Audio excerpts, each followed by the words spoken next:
S, language is a barrier தான் எனக்கு. அதை நான் மறுக்கல. அன்னைக்கு கொஞ்சம் ஆவசப்பட்டது உண்மைதான். நானும் தமிழ் மொழி, தாய்மொழி எல்லாம் தமிழ் தான். செம்மொழி மாநாடு நடத்தினீர்கள். உயர்தனி செம்மொழி என்கிற அந்த சொற்றொடரையே முதலில் கொண்டு வந்து இந்த தமிழ் இலக்கிய உலகத்தில் சேர்த்த ஆள் யார் தெரியுமா? இது உதயநிதிக்கு தெரியுமா? இல்ல ஸ்டாலினுக்கு தெரியுமா? அவருக்கு பின்னாலே பரிவாரமாக சுற்றி சூழக்கூடிய மனிதர்களுக்கு தெரியுமா? மாசுவுக்கு தெரியுமா? வானத்திலே இருந்து அவதாரம் எடுத்து வந்து சேர்ந்திருக்கிறாரே ஒரு மனிதர், அவர்களெல்லாம் இவையெல்லாம் இவர்களுக்கு தெரியுமா? இவர்களெல்லாம் தெரியுமா? அதனால்தான் நான் ஒரு நேர்காணலில் கூட சொன்னேன், இவர்கள் எல்லாம் அரியாசனத்தில். ஏன் காரணம்? அரியாசனம். எவனுக்கு எந்த திறமை இருக்கிறது, எவனை எங்கே வைக்க வேண்டும் என்று அரியாசனம் இருக்கிற வரையில் இந்த அரியாசனம் இவர்களுக்கு போய் சேருவதுதான்.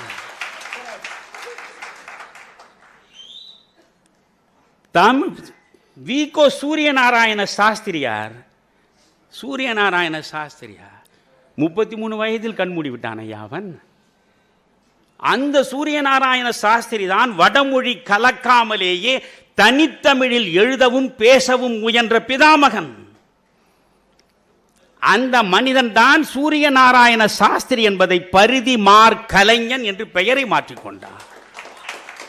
சூரியன் என்றால் பரிதி, நாராயணன் என்றால் திருமால் மால், புரிகிறதா? சாஸ்திரி என்றால் கலைஞன், பரிதி மார் கலைஞன்.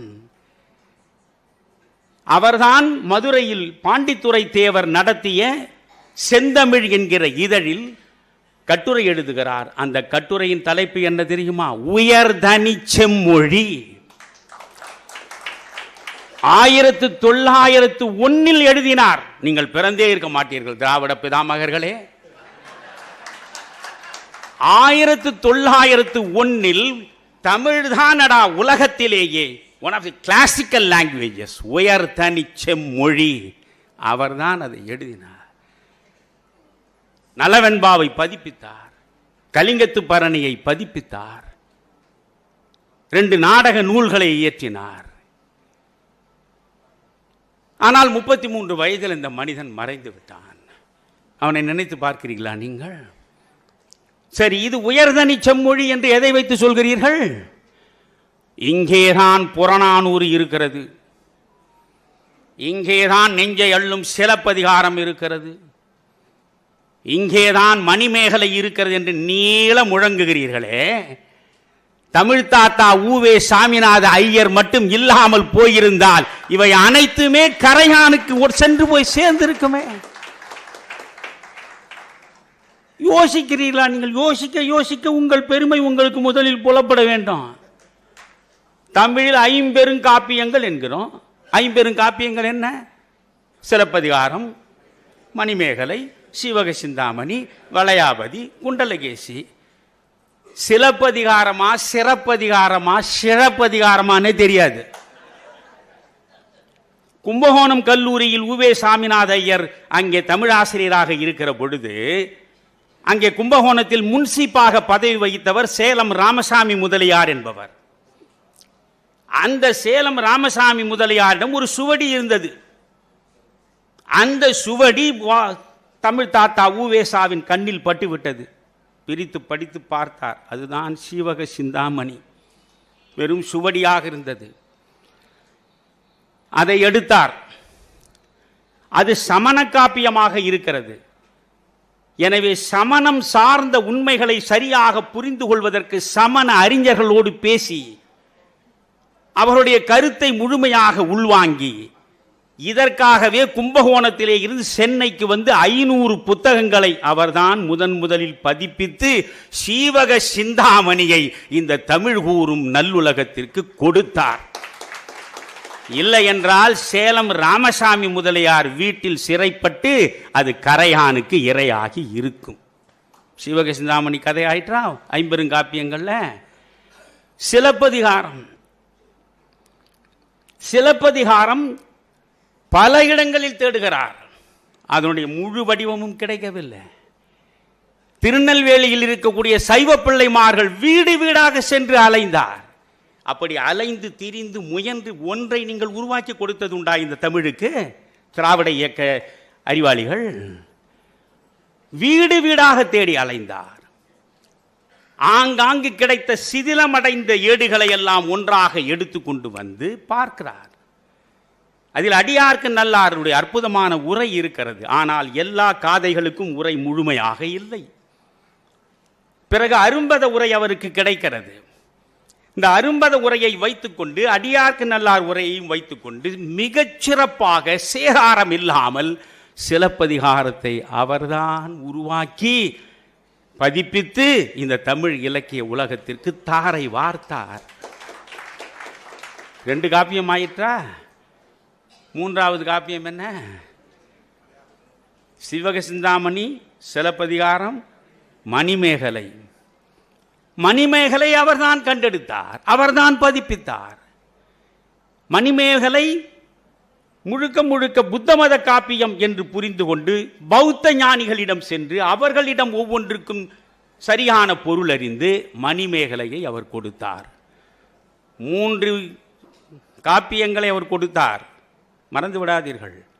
பிறகு நீங்கள் என்ன 2 காப்பியங்கள் சொன்னீர்கள்? அவை இன்றைக்கு இருக்கின்றனவா?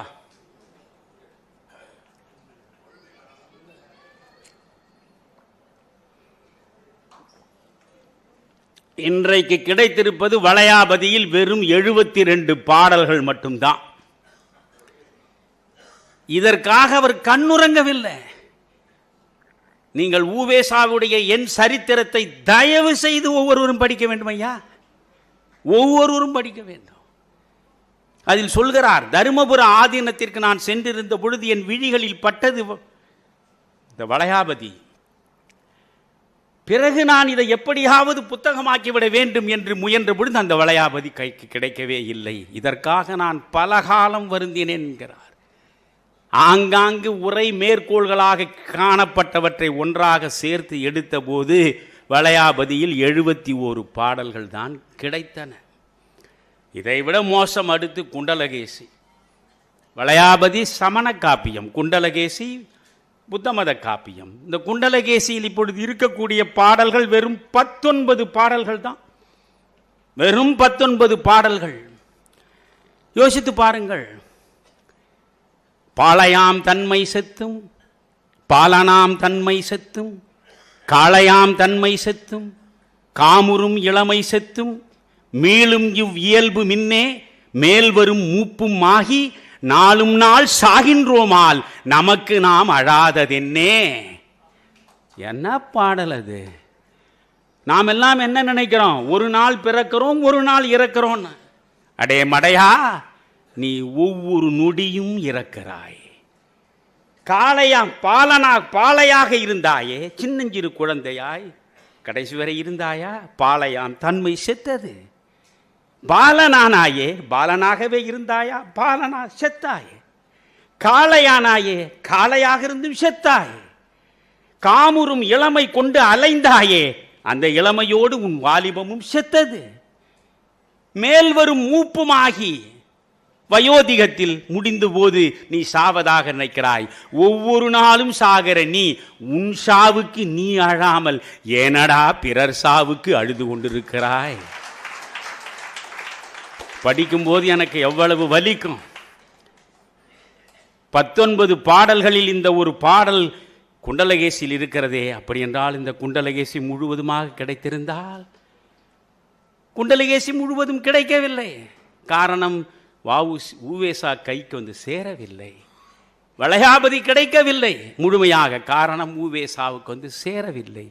அப்படி என்றால் இந்த ஊவேசாவுக்கல்லவா நீங்கள் ஒவ்வொரு ஆண்டும் திருவிழா நடத்த வேண்டும், தமிழர் திருவிழா. நான் உடுப்பி எஸ்பியா இருக்கும் போதுங்க, ஒரு 16 வயசு ஒரு பொண்ணை வந்து ரேப் பண்ணி கொலை பண்றாங்க. Rape and killed. நான் வீட்டுக்கு வந்து 11 மணிக்கு சாப்பிட்டு இருக்கேங்க. நம்ம இன்ஸ்பெக்டர் ஃபோன் பண்றாரு, சார் ஒரு லேடி மிஸ்ஸிங் சார், 6 மணிலேருந்து ஒரு பெண் வந்து வீட்டுக்கு போகல, அது டியூஷன் முடிச்சுட்டு போயிருக்கணும், நைட்டு 9 மணி ஆச்சா நாங்கள் தொலைகிட்டு இருக்கோம் அப்படின்னா. நான் சொன்னேன், தொலைவுங்க, நிறைய ஃபோர்ஸ் பண்ணுவாங்க, நம்ம டாக்ஸ் போட எடுத்து போங்க, அந்த ஃபாரஸ்ட் ஏரியா ஃபுல்லாக ஸ்னிஃப் பண்ணி பாருங்க, எங்கேயாச்சும் கிடைக்கும். 11 மணிக்கு இன்ஸ்பெக்டர் ஃபோன் பண்றாரு, சார் அந்த பெண்ணோட சடலம் கிடைச்சிரு சார், நீங்க கொஞ்சம் ஸ்பாட்டுக்கு வர முடியுமா? மக்கள் ஒரு 10,000 பேர் சேர்த்துட்டாங்க, பஸ் எல்லாம் உடைக்கிறாங்க, ஆல்ரெடி 3 நாள் கடைக்கு தீ வச்சிட்டாங்க, ரொம்ப மக்கள் எமோஷனலா இருக்காங்க சார், வேகமா வாங்க. அது கோஸ்டல் பகுதிங்க, கொஞ்சம் எமோஷனல் பீப்பிள், எல்லாம் ஃபிஷர்மேன் எல்லாம் வந்து பாத்தீங்கன்னா மீன் பிடிக்கிறவங்க, டக்குன்னு அப்படி பத்திக்குவாங்க, ஒரு செகண்ட்ல வந்து எல்லாரும் ரோட்டுக்கு வந்துருவாங்க. 11 மணிக்கு வீட்டுல இருந்து கிளம்பி போறேன். நான் ஸ்பாட்டுக்கு போகும்போது ஒரு 12:45 1 மணி நைட்டுங்க.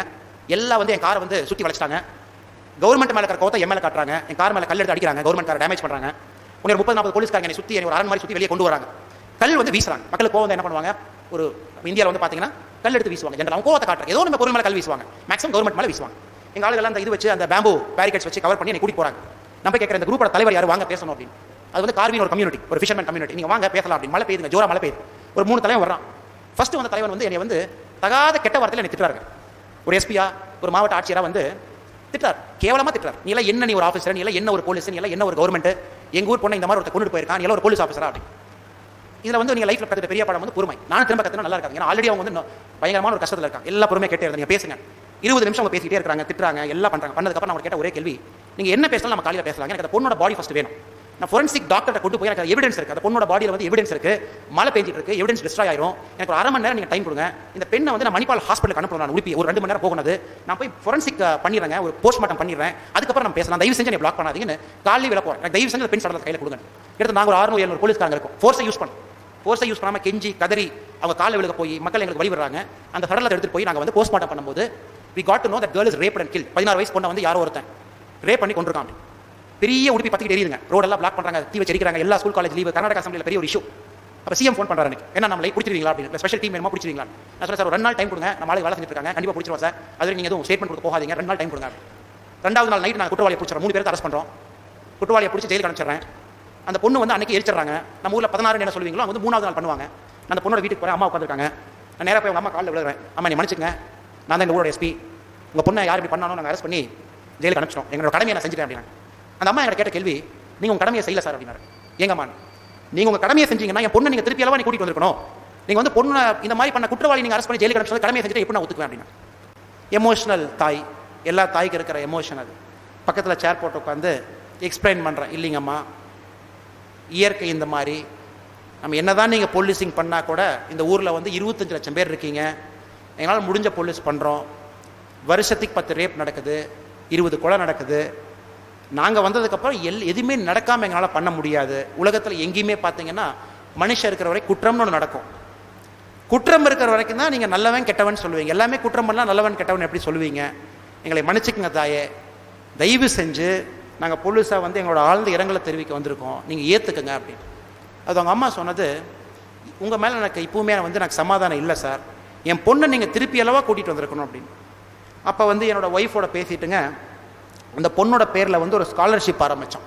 அந்த பொண்ணோட பேரை நான் சொல்லக்கூடாது, காரணம் என்னென்னா நம்ம இந்தியன் ஐபிசி பீனல் லா படி 18 வயசு கீழே இருக்கிற ஒரு பெண்ணோட பேரை வந்து சில இடத்துல சொல்லக்கூடாதுங்க. அந்த பெண்ணுக்கு ஒரு கொடுமை நடந்திருக்குது அப்படின்னா டிவிலையோ மைக்லையோ நம்ம பேசக்கூடாது. ஸோ அந்த பொண்ணு பேரில் வந்து ஒரு ஸ்காலர்ஷிப் ஆரம்பித்து 5வது வருஷமாக அந்த பொண்ணோட அம்மா கையிலேருந்து கொடுக்குறோம். நம்ம ஹோல் எய்ம் என்னன்னாங்க, அங்கே இருக்கிற கவர்மெண்ட் ஸ்கூல்ஸ் ஃபஸ்ட்டு வந்து கம்ப்யூட்டர் கொடுக்குறோம். ஏன் வந்து இந்த பொண்ணுக்கு ரேப் பண்ணிக்க ஆச்சு அப்படின்னா, பைந்தூர் அப்படிங்கிற ஒரு தாலுக்கில் வந்து 2 ஸ்கூலில் தான் கம்ப்யூட்டர் இருக்குது. வெஸ்டர்ன் காட்டில் இருக்கிற ஸ்கூல். இந்த பொண்ணு வந்து காலையில் 5.5 கிலோமீட்டர் ஸ்கூலுக்கு வரணும், படித்து முடிச்சுட்டு 5.5 கிலோமீட்டர் வீட்டுக்கு போகணும், நடந்து போகணும், ஒரு மலை பாதையில் நடந்து போகணும். ஏன் வந்து அந்த பொண்ணு அன்றைக்கி 1 மணி நேரம் லேட்டாக போச்சுனாங்க, அந்த 2 கம்ப்யூட்டர் பிரின்சிபல் சொல்லுவாங்க, இன்றைக்கி நான் 5:30 மணிக்கு கிளாஸ் முடிஞ்சது, 5:30 மணிலேருந்து 6 மணி வரைக்கும் இந்த கம்ப்யூட்டர் வந்து 8th 9th கிளாஸ் யூஸ் பண்ணலாம், 6 மணிலேருந்து 6:30 வரைக்கும் 10th 11th யூஸ் பண்ணலாம் அப்படிங்கிற கம்ப்யூட்டரை வந்து ரேஷன் பண்ணுவாங்க. ஏன்னா அவங்ககிட்ட இருக்கிறது 2 கம்ப்யூட்டர் தான், அத்தனை குழந்தைங்க. ஸோ இந்த பொண்ணு அந்த அன்னைக்கு இந்த பொண்ணோட டைம் வந்து 6 to 6:30 ஸ்லாட். இந்த பொண்ணு கூட நடந்து வர்ற பொண்ணு 5:30 to 6 ஸ்லாட்டில் கம்ப்யூட்டர் முடிச்சுட்டு ஃபஸ்ட்டு கிளம்பி போயிட்டாங்க. இந்த பொண்ணு குரூப்பாக போகிற பொண்ணு அன்னைக்குன்னு பார்த்து லேட்டாக போயிருக்கு. இது காரணம் என்ன? அந்த பொண்ணு ரேப் பண்ணி கொலை பண்ணதுக்கு யார் காரணம்? கவர்மெண்ட்டா? அந்த ஸ்கூலில் வந்து சரியாக ஒரு கம்ப்யூட்டர் கூட கொடுக்க முடியல, கவர்மெண்ட் காரணமா? அந்த 3 பேர் ரேப் பண்ணி கொலை பண்ணானுங்களே, அவங்க எல்லாமே 16 வயசு 17 வயசு பசங்க. அவங்க அப்பா அம்மா சரியாக அவங்கள வந்து பெற்று வளர்க்கலை, அவங்க காரணமா? நம்ம சொசைட்டி காரணமா? நம்ம சொசைட்டியில் வந்து ஒரு பெண் மக்களுக்கு வந்து நம்ம பார்க்குற பார்வை சரியில்லை, நம்ம பேசுகிற பேச்சு சரியில்லை. ஒரு சினிமா புக்கை ஒன்று ஓப்பன் பண்ணுறீங்கன்னா ஒரு பெண்ணை வந்து அரைக்குறையமாக ஒரு ட்ரெஸ்ஸை போட்டால் தான் விற்குதுன்னு சொல்லிட்டு ஒரு மாலை ஒரு காலகட்டத்தில் இருக்கும். ஒரு ஆக்ட்ரஸ் 50 லட்சம் 60 லட்சத்துக்கு ஒரு ஆக்ட்ரஸ் கொண்டு வந்து அந்த பொண்ணை வந்து நீங்கள் செக்ஸியாக ஒரு டான்ஸ் போட வச்சிங்கன்னா தான் மக்கள் தியேட்டருக்கு வருவாங்கன்னு சொல்லிட்டு இன்னும் கூட டைரக்டர் படம் எடுத்துகிட்டு இருக்காங்க. இந்த மாதிரி ஆட்கள் வந்து சொசைட்டியில் வந்து வக்கரமான ஒரு புத்தியை கிரியேட் பண்ணுறதுக்கான இவனுங்க காரணமா அப்படின்னு நீங்கள் ஒரு பட்டியல் போட்டிங்கன்னா ஒரு 15 பேர்த்த லிஸ்ட் எழுதலாம். 15 people responsible for that girl's death. But நம்ம மாதிரி ஒரு கண்ட்ரியில் வந்து கவர்மெண்ட் காரணம் நம்ம சொல்ல முடியாது. இப்போ நீங்கள் மேடம் வந்து ஒரு நாளை கலெக்டர் ஆக போகிறாங்க, என்ன 6-7 years you'll become a conferred IAS and become a collector. Madam வந்து இருக்கிற ரிசோர்ஸில் தான் வேலை செய்ய முடியும். தமிழ்நாடு கவர்மெண்ட்டோட பட்ஜெட் வந்து 2 லட்சம் கோடி. 2 லட்சம் கோடியில் தான் அவங்க பட்ஜெட் போட முடியும். நிறைய பேர்த்துக்கு பண்ண முடியாது, எல்லா இடத்துலையும் ஸ்கூல் கட்ட முடியாது. ஸோ கவர்மெண்ட் பார்த்தீங்கன்னா இந்தியா மாதிரி ஒரு வளர்ற ஒரு கண்ட்ரியில் எல்லாமே நீங்கள் கவர்மெண்ட் தலையில் போட முடியாது. அதுக்கு தான் இந்த மாதிரி ஆட்கள் உள்ளே வர்றாங்க. இப்போ ஆல் ஓவர் த வேர்ல்டுலிங்க கிவிங் பிளெஜ்னு ஒன்று நடந்துட்டு இருக்கு. All over the world giving pledge. பணக்காரங்க அவங்க போய் கிவிங் பிளெஜில் போய் சேரணும். எங்கிட்ட இவ்வளோ சொத்து இருக்குதுங்க, இவ்வளோ சொத்தை நான் உங்களுக்கு கொடுத்துட்றேன், நீங்கள் நல்லது பண்ணுங்க. இதை ஆரம்பித்தவர் யார் அப்படின்னா பில் கேட்ஸ். உங்களுக்கு எல்லாம் பில் கேட்ஸ் யாருன்னு தெரியும். மைக்ரோசாஃப்டோட ஃபவுண்டர். 17 வருஷம் நம்ம உலகத்தோட முதல் பணக்காரர். ஒரு நாள் ஒய்ஃப்கிட்ட சொல்கிறாரு, மெலிண்டா கேட்ஸை சொல்கிறாரு, நம்மக்கிட்ட $100 பில்லியன் இருக்குது. $100 பில்லியன் 7 லட்சம் கோடி நம்மக்கிட்ட சொத்து இருக்குது. ஆப்பிரிக்காவில் மக்கள்லாம் மலேரியாவில் சாவுறாங்களே, நம்ம ஏதாச்சும் பண்ண முடியுமா அப்படிங்கிறாங்க. உடனே மெலிண்டா கேட்ஸ் சொல்கிறாங்க, நமக்கு இருக்கிறது ஒரே ஒரு பொண்ணுங்க, அந்த பொண்ணு 7 லட்சம் கோடி வச்சு என்னங்க பண்ணும்? அந்த பொண்ணுக்கு 7 லட்சம் கோடி நீங்கள் கொடுத்தீங்கன்னா அந்த பெண்ணு வந்து குட்டு கெட்டுச்சவராயிரும். நாமெல்லாம் ஒன்றுமே இல்லாமல் 7 லட்சம் கோடி நம்ம 2 பேரும் சேர்ந்து சம்பாரிச்சிருக்கோம், நம்ம கொடுத்துடலாங்க அப்படின்னு. உடனே பில் கேட்ஸ் யோசிக்கிறார், எப்படி கொடுக்கறது அப்படின்னு. உலகத்தின் 2ஆம் பணக்காரர் வந்து வாரன் பஃபேன்னு ஒருத்தர், டெக்ஸஸ் மனுஷன். அவனும் அமெரிக்கன் ஃபெலோ, பெரிய மனுஷன், 83 வயசு ஆயிடுச்சு. பில் கேட்ஸ் போய் வாரன் பஃபெட்டை போய் பார்க்குறார். சார், இந்த மாதிரி வந்து நானும் ஒய்ஃபை சேர்ந்து முடிவு பண்ணியிருக்கோம், எங்கள் சொத்தில் வந்து 99% வந்து நாங்கள் சொசைட்டி கொடுக்க போகிறோன்னு முடிவு பண்ணிட்டோம் சார். அவங்க சம்பாரிச்சதில் 99% நீங்களும் சேர்ந்தீங்கன்னா நல்லா இருக்கும் சார் அப்படின்னு. உடனே வாரன் பஃபெட் நானும் சேர்ந்துக்கிறேன். இவங்க 2 பேரும் சேர்ந்து உலகத்தில் வந்து பார்த்தீங்கன்னா கிவிங் பிளெஜ், நீங்கள்லாம் அந்த வெப்சைட் போய் பார்க்கலாம், givingpledge.comனு போய் பார்க்கலாம். எந்த பணக்காரர் கூட போய் சைன் பண்ணலாம்.